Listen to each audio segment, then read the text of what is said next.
The major preoccupation now is what the heat we are facing now from the internal context of Dr. B's campaign. So that is what of strategies. I heard a new one is okay. we are focused on that, and I think that is what is taking almost every single energy of every member of the. Are you worried it's getting dirty? Or do you think it's getting dirty? I think it's getting dirty, and I'm worried it's getting dirty. Why? Because you see, the utterances of members of the teams, of the various teams, and even the leaders of the various teams has an implication on the final outcome. Whoever wins the election, you will need each and every single member of the NPP to win the election. Now, you have a stalwart like the Kennedy. Central MP.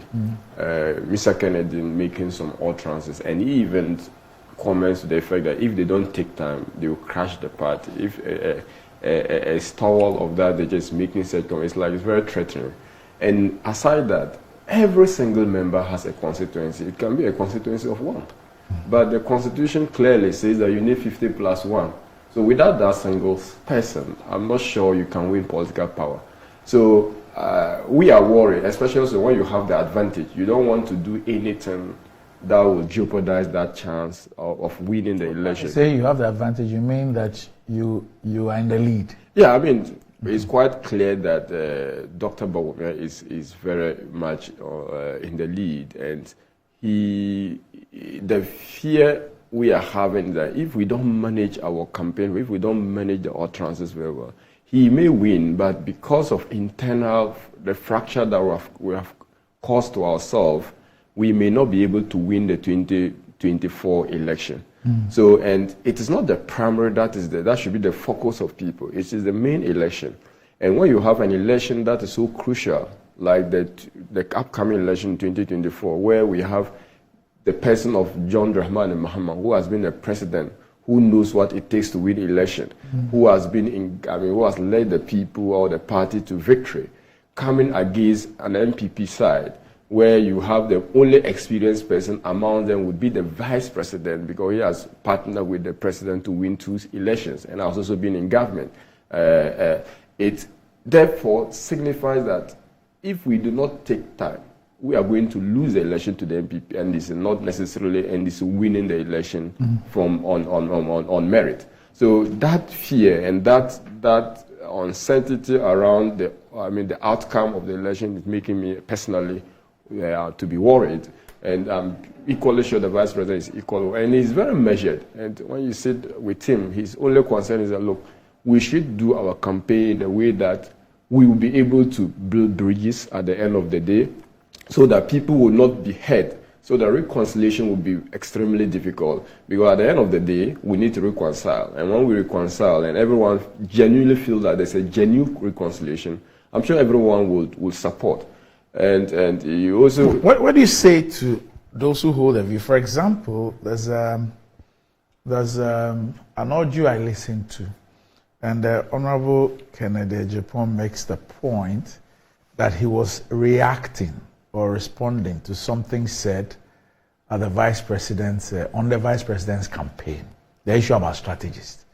And then he goes on to say that as for him, if you say anything, he will respond, which means that he's only saying the things he's saying because something has been said on the vice president's campaign. Now, earlier on, you would also hear some of the reports that we got. The vice president, for example, saying that, making references to his sacrifices to a party and speaking about the election petition and asking where others were when he took that risk and put his reputation and everything on the line for the party. Obviously, when you make such statements, you are directly and indirectly impugning on the loyalty and the sacrifice of the others. You won't expect them to keep quiet. Yeah, so you see, if you are aspiring to be a leader of a country and of the NPP, emotional intelligence is very important. Sure. In psychology, there's what we call emotional response to annoyance, anger, and anxiety, which is physical frustration. And frustration is largely driven by internal factors, lack of confidence, anxiety, thinking that progress is not made. And I think that some of the candidates they have very low frustration tolerance.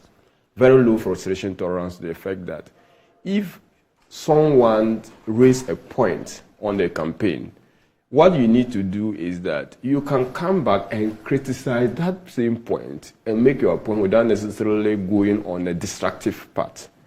For instance, the vice president will not go to a campaign platform and mention about the election petition if there was not a comment to that effect. Now, there are people who go with their campaign like Edrumiso. That is their campaign. Whatever a person will do to get power, that is his campaign message. Also highlighting long service to the party, highlighting the fact that they have been betrayed. Some people are newcomers. What is the normal and rational and reasonable response of the vice president to such a thing? Is to recount his own sacrifices. To recount times that they needed people to defend the party and no one was forthcoming. The only rational response the vice president will give is to also recount times that it was so difficult for the NPP and everyone was running away, then he has to step in and salvage the situation. And if he asks, for instance, people who are asking that I'm a newcomer, people who are saying that Edrumiso, where were they when this situation called for someone to put his head, to stand out to be counted? It's a genuine call. It's a genuine campaign message. It's very rational and logical, and it is not to suggest that someone, it's not an insult to No, I hear you. But here again, from what you've said, the vice president was also responding to things that has been said about him, whether directly, indirectly, or subtly. Yeah. But he feels that it's targeted at him. The Medru issue, for example, that you alluded to. So, and the issue of a newcomer, when did he come and all that. So, in order to show that he's not that new and he has sacrificed, he also says those things. And he would ask, where were all those people when I was doing all these things? Now, once he goes on that tangent, you should also expect that there will be a reaction. No, so that was of the days, we don't expect the vice president to say. And one of the reactions I heard was that, what is the vice president talking about? Who were the petitioners in the case? If I was not a petitioner, how do I go and sit there as a witness? So he even lacked candor in responding to the issue. So now the petitioners included the NPP.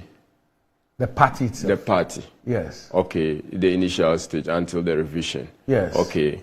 Now, every member of the party should. No, you must be an officer. No, I say officers of the party should. General secretary, chairman, general secretary, chairman, and whatever. They should all be in a good position to, provide support. The support was not even just about standing in the witness box. But they did.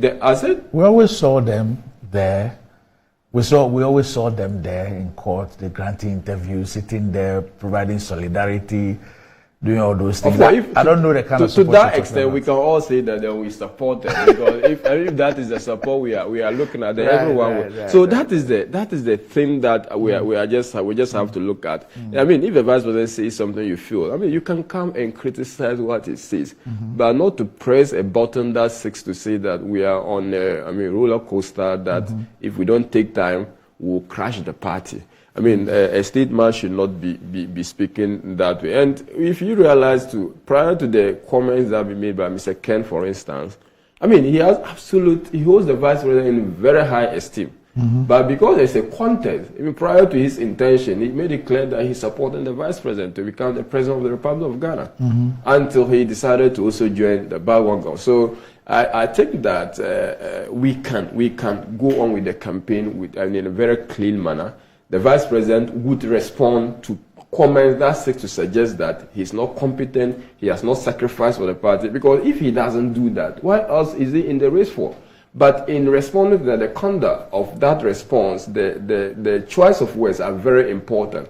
And if he says something, you want to also respond. Your choice of words are equally important to the whole discussion or the whole politicking that we are doing. So my only appeal to everyone out there is that we need everyone. And when we recently heard about the alliance against the vice president. Which alliance? I mean, there was an interview conducted by City FM on one of the candidates spoke. Who? Is it Mr. Ken Agyapong? Okay. He spoke and he said that the 6 of the other aspirants were discussing, and they were thinking of if it comes to a point in time, they will throw their support against one of them, as opposed to the vice president. So, I mean, I'm surprised you didn't hear that. And, I mean, we considered that particular, unholy alliance, because it's unholy because you are in a contest. Each and everyone believes in himself. Now, you've not even gone anywhere. You're already scheming and planning that you throw your weight against someone. The effect of that is that if that is entrenched in the minds of their supporters, it would cause a certain inertia that at the end of the contest, if none of the 8 wins the primaries, that kind of pusher that will sit back and let the system fail will be there. So that is the reason why initially, we don't think that such an alliance at this early stage is necessary. Could, and it is not to make a justification of anything, but could what you spoke about be as a result of the impression, or maybe some evidence to the effect that the system is being manipulated in favor of the vice president? Because yesterday, for example, I watched a video of the Ashanti Regional Chairman of your party, Wuntumi, at a rally. And I'm sure that you've seen that video. And it looked like virtually everybody was being whipped into line same thing he did for John Boydu anyway. So there's that kind of feeling that is the system's candidate. Everybody is being whipped into line. Sitting MPs are being whipped. Appointees are being whipped.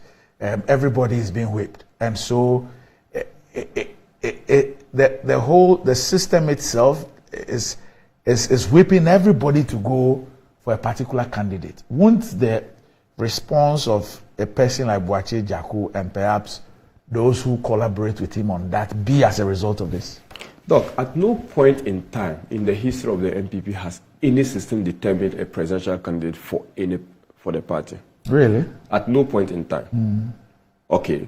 So the fear, the perception that someone is the establishment's candidate or the system person is not something that should worry any candidate at all. Because at no point in time, we all know Mr. Alan Chiramate was supported heavily by every state machinery.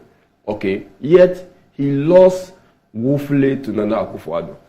So at each point in time, the grassroots of the party determine who can or who should lead the NPP.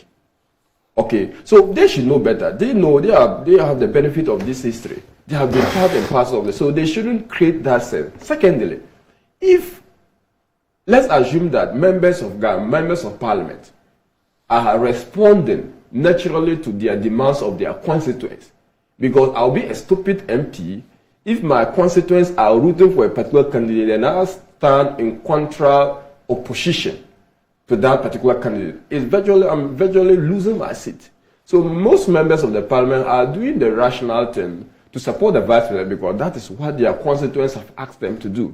And if they are responding to that, you cannot fault the members of parliament because they represent people. And they know very well that if their stand is contrary to the wish of their people, then they are basically losing or they are trading off their seat for the vice president, who I know most of them would not do that. So that argument that a system is favoring, in any case, all these members, except few of them, have been part of the system. Okay? Until, a few months ago, that Mr. Alan Chiramate resigned. that Dr. Akoto resign. I mean, some of these people, Mr. Ken, who has been part and parcel of this government, served in relevant committees of the parliament, served in relevant boards of the government. His business's interests is highly promoted under this particular government. You can never sit down to say that government, you've never been part of it, and you are not a beneficiary of that government. So in these politics that we are doing, I'm just afraid that the very people who benefited so much from the system is actually clamoring, actually waiting in earnest for that system to collapse. And it will be very unfortunate if the NPP is trigger this self-destructive mood and cause the defeat of its own self in the next election. NPP has what it takes to win the election if we put a right candidate, if we put the best foot forward. And obviously, the consensus is rallying around the fact that to stand favorable and to compete and possibly win the election for the NPP, Dr. Mahmoud Bawumia should be given the nod in this regard.